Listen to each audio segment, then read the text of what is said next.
Welcome to the Oracle of Enlightenment. This is the Observer here, along with Bryan Young. Hello, thank you for having me. Yes, we're here at Origins Convention in Columbus, Ohio. So, Bryan, how many books have you made? At this convention is the premiere of my first two books. One of them is a novel that's it's been called Fear and Loathing at Dragon Con. It's about a political journalist who's assigned against his will to cover a con, and I've also put together a collection of short stories that are science fiction, horror, and things like that. Wow, I need to read that. Lost at the Con, huh? Yeah.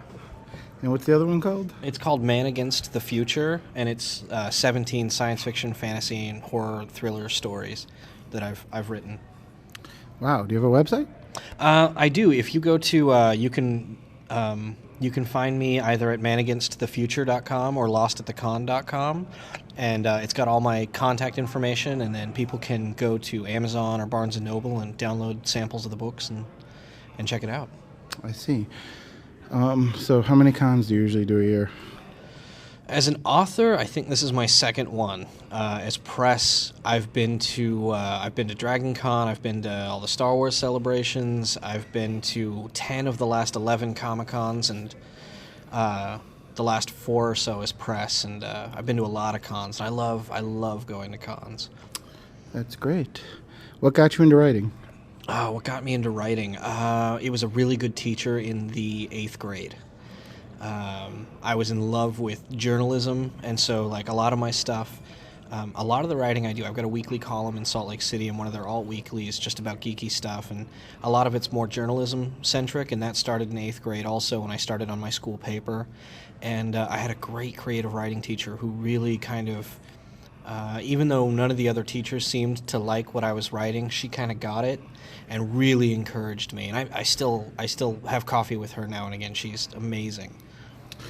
Great. What advice would you give for young writers? Keep writing. Always make time to do it. Don't make excuses, and just get out there and sell not just yourself but your work. Great. What kind of press are you?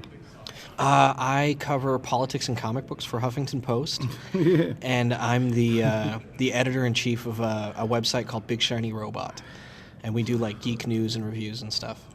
Politics and comic books. Now that is an interesting combination. It is. You know, one of the last stories I covered was Superman's renunciation of his American citizenship, and the foofara that caused in some of the media, and I kind of was able to inject a geek voice of sanity into the debate. That's great. I forgot about that one. Is there anything else you'd like to talk about? Do you have a new project coming up after this?